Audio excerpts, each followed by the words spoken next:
Good morning and welcome everyone to Sierra Foothills Unitarian Universalists.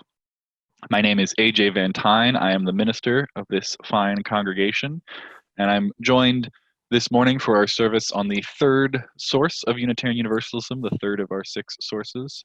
I'm joined in this service by Pam Downs, our worship associate and member of the worship committee, Patty Leftridge, our music director, and Adrian, our director of religious education. Adrian Dills will be doing the story for all ages.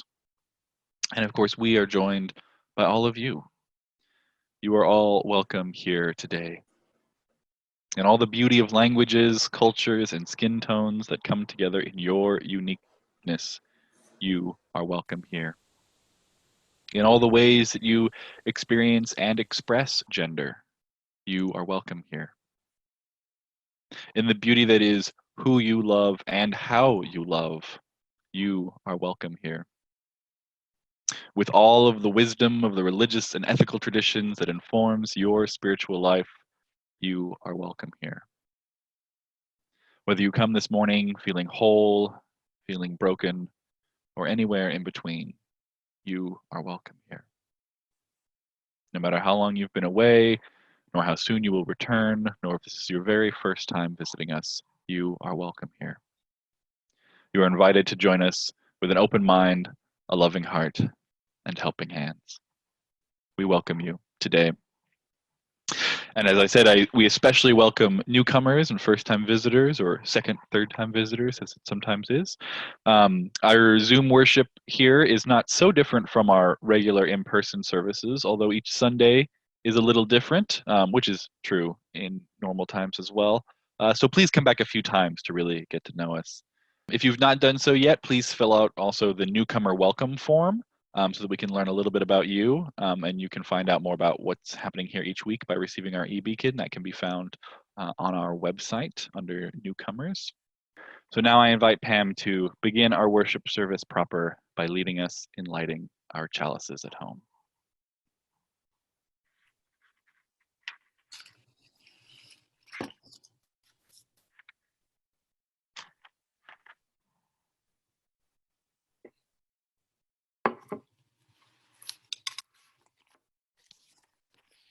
We light our chalice with these words from the Rig Veda, one of the most ancient sacred scripts of India. This is the Rig Veda, Book 1, Hymn 164, verse 46. There is one reality which sages call by many names. And now please join us in the opening hymn, number 343, A Fire Mist and a Planet.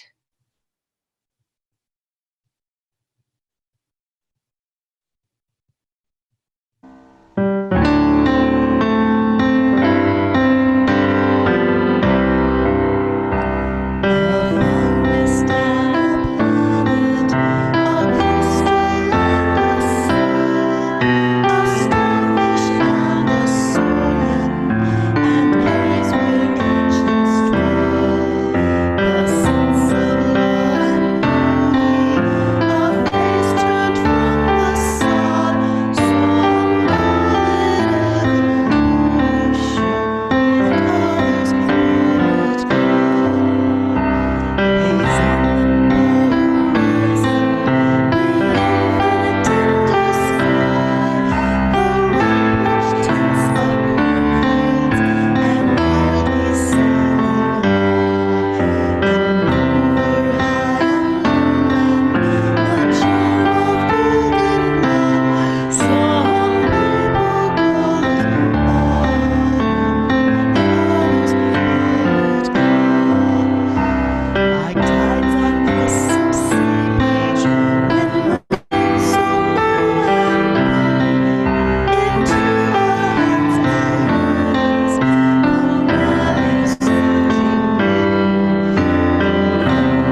recorded this a little earlier, and this is me and Joy McBride. Did you know the Shaolin monks practiced martial arts as a part of their religion? That is so cool. I wish we did that. I'd be at church every day. Well, if my parents would take me, and if we weren't sheltering in place. Kung Fu Enlightenment. Actually, some UU groups do Tai Chi or other martial arts. Can we? Possibly. We need a group and an agreement about what we're learning. We'd be learning Kung Fu so we can get enlightened and kick some behinds. We'll protect protesters. I admire your mission there, but there are like 1,000 ways and reasons to learn martial arts. Like what? Well, for starters, what style are we learning? You say Kung Fu like it's one thing, but we've talked about Shaolin and Tai Chi already, and those are two very different styles. I think we want Shaolin monk style. So then the next question would be, why are we learning? Is it for exercise or spiritual development? We could do both. Okay, and then do we have a teacher from that lineage? Do we have a teacher from another lineage? Are we going to have a practice group that uses videos or books and just kind of muddles along as enthusiasts? No, I didn't think of that. Like, are we self-studying or getting the real deal? Yep, and are we learning the movements or the religion? That is complicated. A little bit. UUs are happy to learn from all the world's religious traditions, but we have to be careful about something called cultural appropriation. Is that what we've been talking about? Mm-hmm. Cultural appropriation means borrowing or taking something from someone else's culture, like stories, symbols, rituals, or practices. So we have to ask ourselves, how can we learn from others without taking ownership of something that isn't ours? But we hear stories from other religious traditions all the time. And then we can't have a martial arts group unless we recruit some Shaolin monks. Is there a checklist or something we could use to make sure we're doing everything correctly? Well, there isn't a checklist per se. It's more of a conversation. For example, I don't think I would recruit Shaolin monks to become UUs just because we want to learn martial arts from them. But we could invite someone from that tradition to share with us, or we could see if anyone in the congregation has a martial arts background, or we could do a survey and see how many people are interested in a study group. There are a lot of options. Can you think of some things that we definitely would not do, though? Well, we shouldn't call our martial arts group Shaolin. No, we would not do that. Shaolin doesn't belong to us. So should also say we're the experts, even if we study it for a while. That's right. Even if we study Shaolin martial arts for a long time, can you imagine how embarrassing it would be to get up there and say that we're the experts in Shaolin to an audience that actually had a Shaolin monk in it? That would be so awkward. Yeah. When we talk about the relationship between us and another practice or tradition, we don't want to give the impression that our congregation is taking ownership of someone else's tradition. Like, if we learn the movements, we might not really understand the philosophy. What is Shaolin philosophy anyway? Yeah, you've hit the nail right on the head, so to speak. It's easy to get fascinated with martial arts, especially when it seems to have something to do with enlightenment or social justice, but there's a lot we don't know too. It's easy to get excited about new things, but taking the time to explore our relationship to other traditions can help us learn about ourselves and ensure that we have an appropriate attitude of cultural humility to others. Instead of being pirates, stealing all the shiny things. Right. We do not want to be cultural pirates. We are UUs and we respect all the world's religious traditions and are thankful for opportunities to learn from them. So back to the Shaolin study group idea. Indeed. Thank you, Adrian and Joy. And now, Pam, you're up for your reflection. Thank you. Good morning, everyone. My first time visiting a Unitarian Universalist church was this one.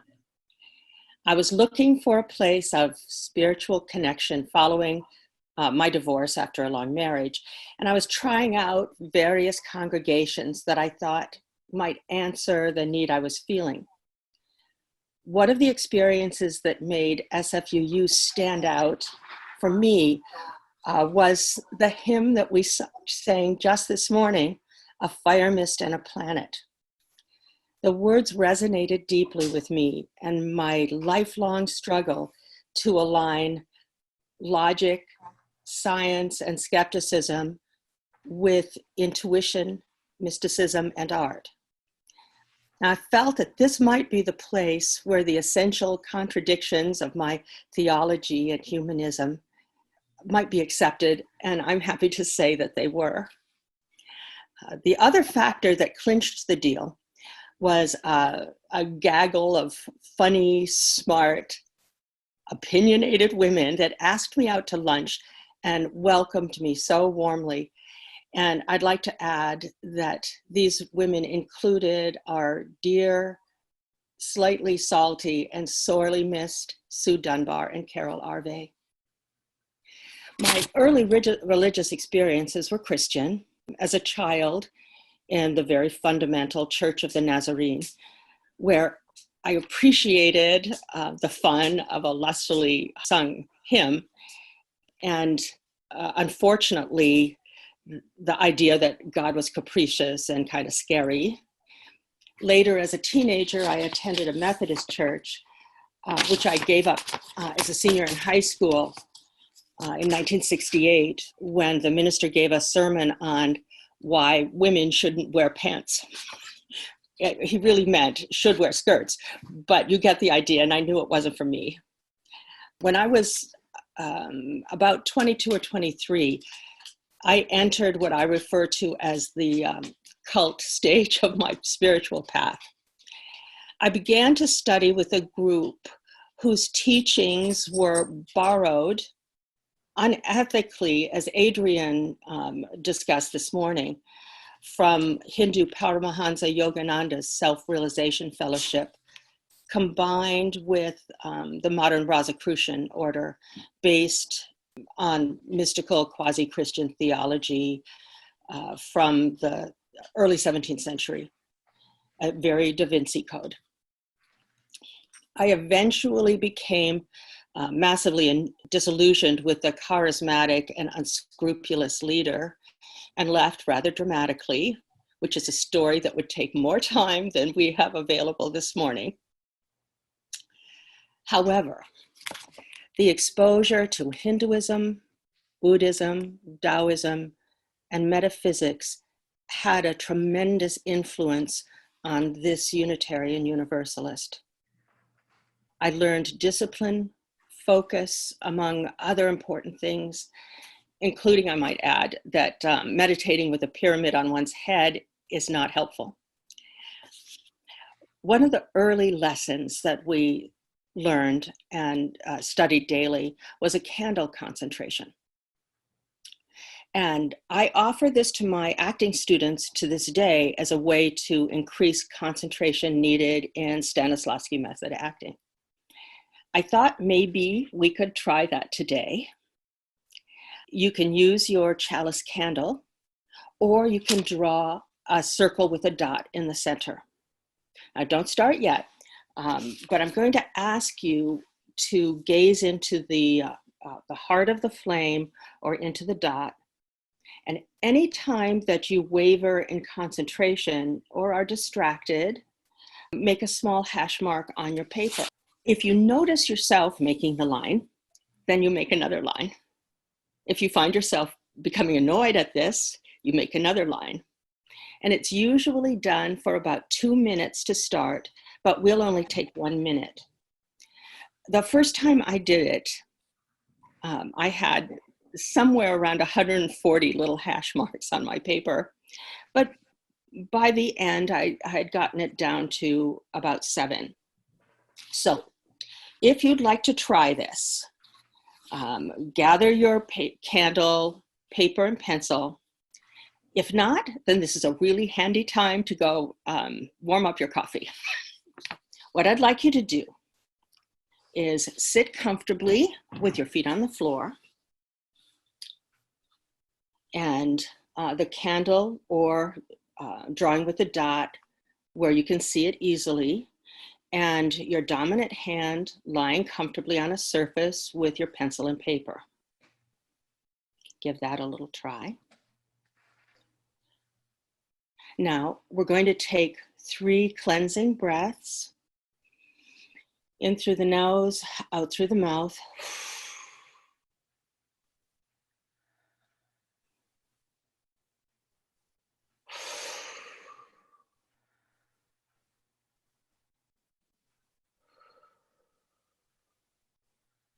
I'm going to be your timer.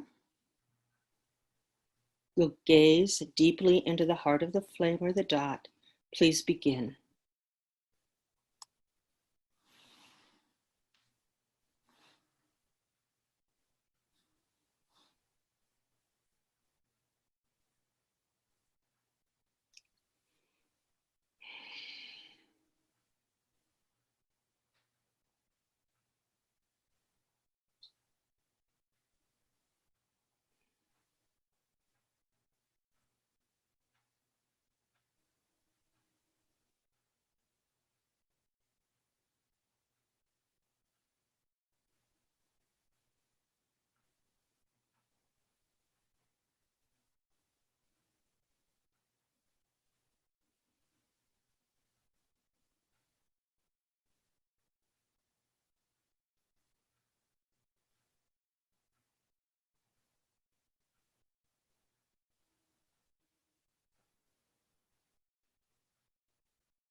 And thank you.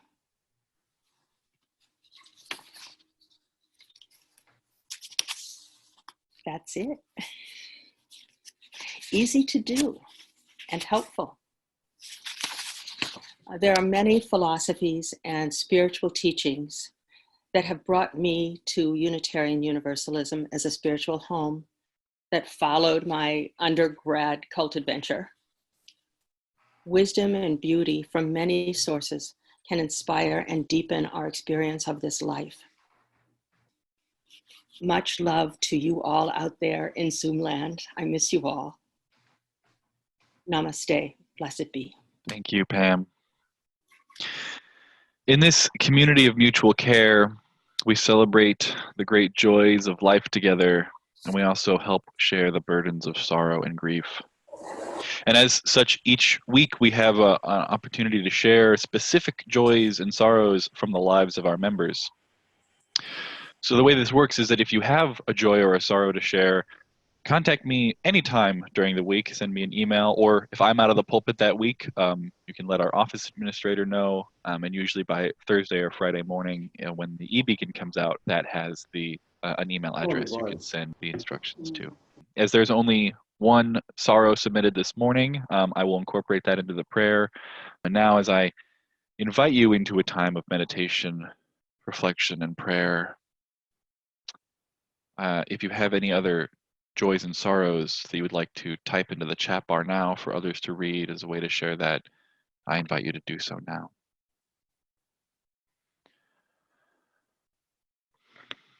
Great mystery which grounds us and surrounds us all. Divine presence known by many names and in many ways. Known as an abiding compassion. Please comfort us in our grief, in our fear and confusion, as we navigate all of the decisions, the stress, the chaos of these times of pandemic, and all of the problems and issues and crises which they would have existed anyway but become all the more draining and in some cases only more dangerous when a virus is running rampant and when our leaders fail us. May we find comfort and stillness in the arms of a universal compassion that encompasses each and all and never ever lets go. In our own great heart of compassion, we in this community hold friends and families, whether distant or close, who are experiencing the virus and the loss it brings in their own lives. Rick Marshall shares that a member of his choir in Sacramento has been admitted to the ICU with COVID-19. We wish him and all those battling the virus, in Rick's words, we wish him health and comfort. We send our love, and we wish we could do more. Divine presence, known as Creator, as Source, help us tap into the beautiful mystery of creation, of nature, and of creativity, so that we may always improve ourselves and our world, finding new solutions to new problems as well as old, and bringing forth joy, art, and unique expressions into being, even in the darkest of times. Great mystery known as Preserver, may as many lives as possible be saved, preserved, and spared as we endure this pandemic and as the Hurricane Hannah bears down on Texas, adding more complication and danger. And as well as our own government deploys unidentified, often outsourced federal officers to combat and quell protesters in Portland and perhaps in other cities soon. This adds further repression and fear to an uprising for Black lives and for the soul of our nation's democracy. As we anticipate and enter this fall, this time of political tension and change, the election season, may the norms of democracy and healthy governance prevail and preserve the continuity of our society. May we each in our own lives and actions act as preserver, act as a reducer of harm wherever and however we are able. Terrifying and fascinating divinity known as Destroyer, agent of change and the turning of the ages, may we lose only that which no longer serves us and embrace the radical change made possible in times of radical difficulty, radical tension, radical unraveling, as the times we live in are so. May we find in ourselves and in our lives the strength and resolve to righteously destroy injustice and iniquity, and to beat the drum of destruction creation as we work to create a more just and flourishing society than we have known, a better normal than the normal that we had become so used to and still grieve. Great mystery, divine ground of all being and reality, spirit of life and love, hear our prayer. And may our dedications to peace, justice, and flourishing and compassion take root in our hearts. Amen, and blessed be. I now invite you to continue in this spirit of reflection, meditation, and prayer as we hear hymn 123, Spirit of Life.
Giving life the shape of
Spirit of life, come unto me. Sing in my heart all the stirrings of compassion. Blow in the wind, rise in the sea, move in the hand, giving life the shade of justice. Earth's old red rose, wings set me free. Spirit of life, come to me, come to me.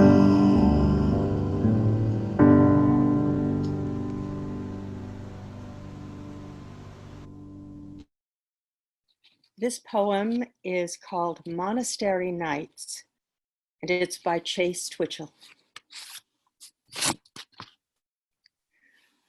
I like to think about the monastery as I'm falling asleep. So it comes and goes like a screensaver. I conjure the lake of the Zendo, rows of dark boats, still unless someone coughs or otherwise ripples the calm. I can hear the 4 a.m. slipperiness of sleeping bags as people turn over in their bunks. The ancient bells. When I was first falling in love with Zen, I burned incense called kyonoshiki, Kyoto autumn leaves, made by the Shoyedo Incense Company, Kyoto, Japan. To me, it smelled like earnestness and ether. And I tried to imagine a consciousness ignorant of me. I just now lit a stick of it. I had to run downstairs for some rice to hold it upright in its bowl, which had been empty for a while. A raku bowl with 2 fingerprints in the clay. It calls up the monastery gate, a massive door demanding I recommit myself in the moments of both its opening and its closing. Its weight, now mine. I wanted to know what I was, and I thought I could find the truth where the floor hits the knee. I understand no one I consider to be religious. I have no idea what's meant when someone says they've been intimate with a higher power. I seem to have been born without a God receptor. I have fervor, but lack even the basic instincts of many seekers, mostly men I knew in the monastery, sitting zazen all night, wearing their robes to near rags, boys stitched back together with unmatched thread, smoothed over their laps and tucked under, unmoving in the long silence. A field of grain ripening, heavy tasseled, field of sentient beings turned toward candles, flowers, the Buddha gleaming like a vivid little sports car from his niche. What is the mind that precedes any sense we could possibly have of ourselves? The mind of self-ignorance. I thought that the divestiture of self could be likened to the divestiture of words, but I was wrong. It's not the same work. One's a transparency and one's an emptiness. Kyonoshiki. Today, I'm painting what Mom calls no colors, grays and browns, evergreens, what's left of the woods when autumn's come and gone. And though he died, Dad's here, still forgetting he's no longer married to Annie, that his own mother is dead, that he no longer owns a car. I told them not to make any trouble, or I'd send them both home. Surprise half-inch of snow. What good are words? And what about birches in moonlight? Russell handing me the year's first chanterelle. Shouldn't God feel like that? I aspire to a self-forgetful, perfectly useless concentration, as Elizabeth Bishop put it. So who shall I say I am? I'm a prism, an expressive, temporary sentience, a pine cone falling. I can hear my teacher saying, "No, that misses it." Buddha goes on sitting through the century, leaving me all alone in the front hall, which has just been cleaned and smells of pine.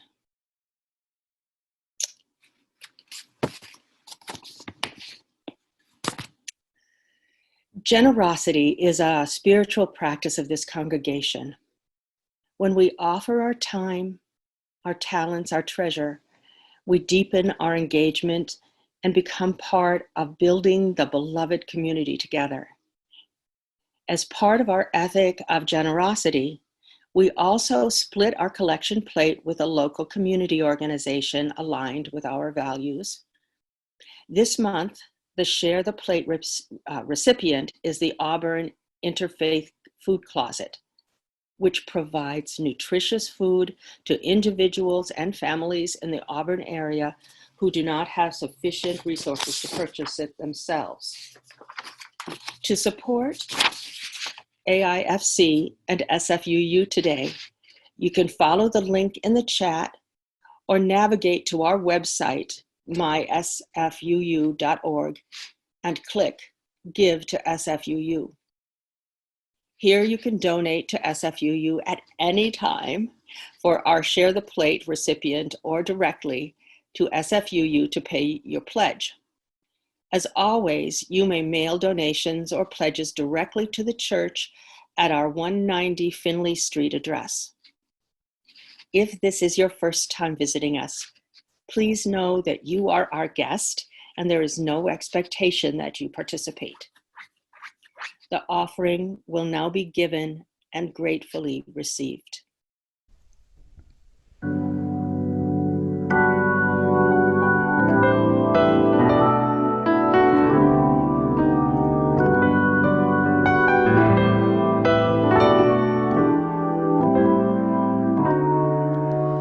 He's a real nowhere man, sitting in his nowhere land, making all his nowhere plans for nobody.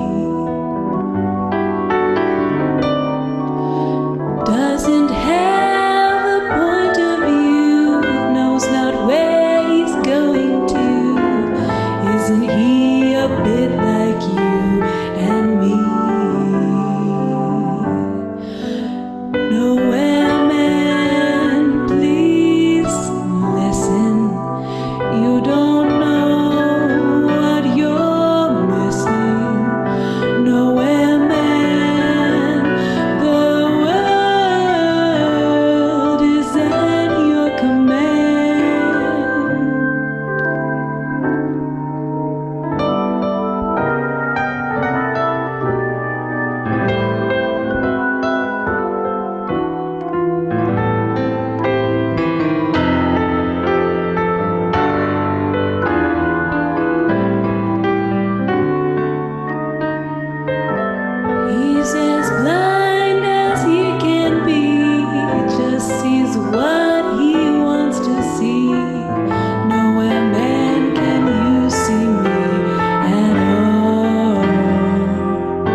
If the worship elements in this morning's service, the readings, the music, the reflections, the prayer, if these have seemed a little eclectic, a little all over the place, well, I think that just goes to reflect the core, well, a core tension in the third source of Unitarian Universalism, which of course is our topic today.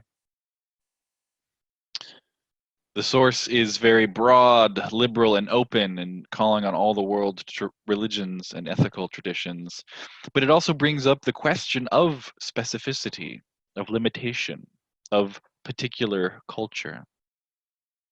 As I said in the first service opening this summer series on the 6 sources, the sources grew out of a need to somehow recognize the particularly Christian heritage and history of our faith, without limiting our theological scope to a single tradition. Hence, next week we will engage, when we engage the fourth source, Jewish and Christian teachings, we'll be on the sort of the opposite end of this spectrum of specificity. And already in July, we've heard about direct experience, transcendentalism, prophetic people from all contexts and traditions. And next month, we'll dive into the traditions of humanism and paganism, both very broad traditions, decentralized. But this week, our source is so broad. It is wisdom from the world's religions, which inspires us in our ethical and spiritual life. That's it. It's actually one of the shorter sources in terms of sentence length, and yet it's so much. It encompasses all world religions, right?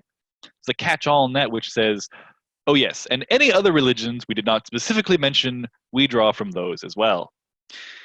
Which is both good in that it is broad, open, and inclusive, but I think in some ways a little bad, or at least less skillful or less helpful, we might say, in that it is a little murky. It's a little unclear exactly what is meant. And that makes it a little harder to use as compared to other sources. For instance, it's a little harder to find one's footing when writing a sermon about this topic, apparently. But rest assured, I do know what I want to express and what we want to do with our time together, which is in part to engage the question of what other traditions do Unitarian Universalists draw from, and then of course how do we do so ethically, as Adrian led us to explore with joy. And also to highlight and honor a few of the traditions that do have this huge influence on contemporary Unitarian Universalist thought and theology and practice, even though they are not specifically listed in our statement of sources, or at least not yet, not as they're currently written. So the most obvious of these important traditions, I would say, is Buddhism. So many Unitarian Universalists either have their cosmologies, their beliefs about reality at its most core, is more aligned with the non-theistic, non-dualistic, oftentimes very pragmatic and humanist worldview of Buddhism, or UUs often incorporate Buddhist practices of meditation into their spiritual lives. One of the sort of secondary or additional religious identities that UUs will claim, very often you will hear people claim the identity of Buddhism. Hinduism is another Eastern religion that is also a vital theological part and partner of Unitarian Universalism. There are, I would say, fewer UUs who identify as directly with Hinduism as Buddhism, and there's all sorts of historical and contextual reasons why those aren't, that's comparing apples and oranges in a way, but to say that there are fewer, but there are lay and there are ordained UU ministers who are primarily Hindu in their theology. There's also a long history of the influence of Hindu philosophy and religion and literature on Unitarian Universalists and our predecessor traditions, going all the way back to Emerson and the Transcendentalists. A lot of Emerson's ideas around the oversoul, his word for God or the universe, and our relationship to it as individuals, a lot of that is lifted almost directly from his reading of one of the first English translations of the Bhagavad Gita. And in it, the concept of Atman, the soul or the self, being identical with Brahman, God, or the universe, the ground of being. And of course, while in many ways yoga is a Western or Westernized practice, as we encounter it in yoga studios and the culture in North America, and really there's not one thing of yoga, right? It's a family of practices and philosophies, but yoga is something that brings these more traditionally Eastern ideas and practices and language, like namaste, into a Western audience and context. So my own personal theology is deeply influenced by his Hinduism, both through Emerson, as I generally default to his language of the oversoul, and also through my own study of Hindu texts and yoga. And while I remain a committed pluralist, my favorite articulation of that pluralism is the quote from the Rig Veda that Pam used to light our chalice this morning. In seminary, I took a class on another Hindu text, the Brihadaranyaka Upanishad, and this text emphasizes the concept of neti neti, which translates to not this, not that. It's used in a very intense philosophical sense as this practice of negation and negative theology, but it also just means this idea that whatever our concepts of the divine, of reality, whatever our language that we use, it's not actually the thing itself. As in the poem that Pam read, I can hear my teacher saying, no, that misses it. And so this message is a reminder for me that whether we use language from Hinduism or Emerson, Christianity or Judaism, Hinduism or paganism, humanism or paganism, no language we use to describe or engage ultimate reality is ever actually it. And so we should always be humble and to a certain degree agnostic, right, about any of our own claims and beliefs about reality, which for me is exactly why I am a pluralist and why I intentionally put myself in a theologically diverse community rather than only focusing on a single story or a single culture or a single religion. Another personal influence on me that is certainly a source in my own spiritual life, but is not necessarily explicitly listed in our 6 sources, is Taoism. And the foundational text of Taoism, the Tao Te Ching, is like a minister's manual to me. And I know there are other ministers who also are deeply indebted and inspired by this text. It's poetic and meditative, and yet it is also a clear and direct instruction on leadership, on being a good leader. Now, I don't have time to go into a lot of that in this service, but the reading for my ordination service is going to be a selection from the Tao Te Ching. So you'll have an opportunity to hear more about the relationship between that and how that informs certainly my ministry or a UU's ministry from the preacher there. So these are just a few examples from a few of the great religious traditions of the world, of teachings and wisdom that are alive within Unitarian Universalism. They demonstrate the wide expanse of theologies and philosophies which any individual Unitarian Universalist may draw upon. But does that breadth and creedal freedom mean that Unitarian Universalism absorbs or includes or, dare I say, owns all of these other religions as somehow inside of it or part of it? Like a container that allows us to feast on a smorgasbord of all religions? No. The third source is clear that the source that it's talking about, the 1 out of 6 sources of Unitarian Universalism, is the wisdom gleaned from engaging these world traditions. Whereas in the other sources, it might more directly say Jewish, well, it says Jewish and Christian teachings, but it more explicitly names those traditions, and in that sense claims them more because we have more of a historical relationship and connection to Judaism and Christianity. And so what I learn from reading Hindu texts, from meditating on the Tao Te Ching, from incorporating Buddhist techniques into my spiritual practice is not to be confused with the actual intended teachings of these religions necessarily.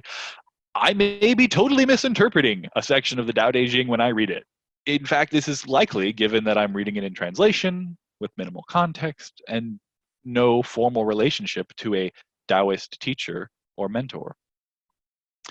It doesn't mean that the wisdom that I get from it isn't good or that I don't learn lessons or I'm not made a better person by engaging, but it does mean that I should be cautious and humble and again agnostic about whether I claim that wisdom to be Taoist itself.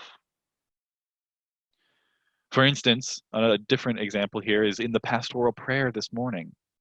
I would not call it a Hindu prayer by any means. That would certainly be a strange act of cultural appropriation, misappropriation. But as I wrote that prayer, I was inspired by my understanding of the concept of the great compassionate Buddha, and then of the concept of the tri-part trinity or trimurti in Hinduism of Brahma, Vishnu, and Shiva as the gods of creation, the creator, the preserver, and the destroyer. I'll use the active nouns. And so I was inspired by Hinduism and Buddhism today, but I'm not invested in claiming those or any other religions or identities as my own. I would not claim that what I did was write a Hindu prayer. Nor am I invested in rejecting all identities and labels, though, on the other hand. I am not the nowhere man. I love that song by the Beatles because it is at once a quintessential psychedelic influence by Eastern thought Beatles track, right? It suggests the concepts of no self and no mind and emptiness that are very wise in many ways. But I also hear it as a warning against a common, usually privileged and Western way of approaching culture and religion, especially that of other world traditions, where we might think ourselves unbiased or not complicit or related to anything or anyone else, and so we can just take and claim bits and bobs from whatever religion we like and call it our own some way. The logic would be, well, I am just a human, and so Hinduism is a religion addressed to humans, and so I can learn from it and take it and take ownership of it and claim that identity. He's just as blind as he can be, just sees what he wants to see. The problem is that there is never an actual view from nowhere. It is an illusion to think that you ever are actually a nowhere man. And if you are, you probably aren't making plans or doing anything that is much of a help to anyone. So I'm not interested in I'm not invested in rejecting all identities and labels, nor in claiming particular other religious identities, because I have my own identity. I am Unitarian Universalist. And we Unitarian Universalists, we affirm truth and we draw wisdom wherever we find it, regardless of the source. But we also know who we are and where we are. And we are many and we contain multitudes, and we are committed to acting for justice and equity and striving to be ethical and causing least harm in all that we do, from our justice efforts, from our interpersonal relationships, to how we engage in world religions and cultures. And so in this spirit, please join me now in our closing hymn 159, This Is My Song. It is a song of peace. It is a song about being centered in our own identity while being open to the beauty of the other.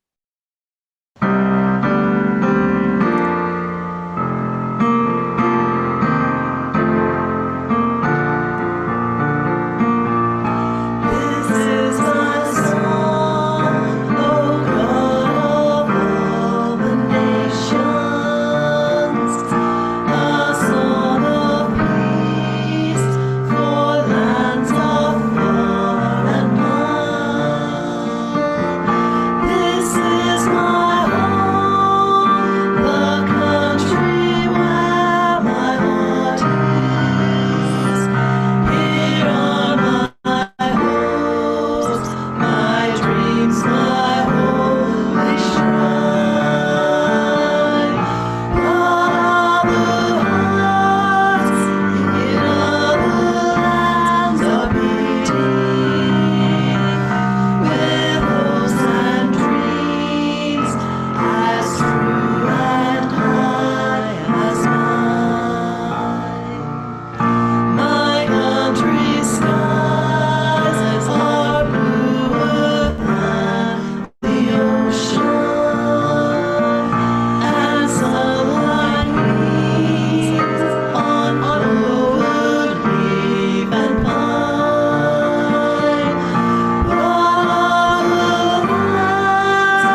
Grateful for all the varied wisdom of the world, religious and ethical traditions. May we learn and grow as much as we can in conversations with these sources, some ancient and some new. May we act, speak, teach, learn, and love in ways that always lead to greater justice, greater flourishing, greater compassion. May it be so. Please join me in extinguishing our chalices from home, or you may raise your hands to participate as well. As we go forth, may we carry the flame of peace and love until we meet again. Blessed be.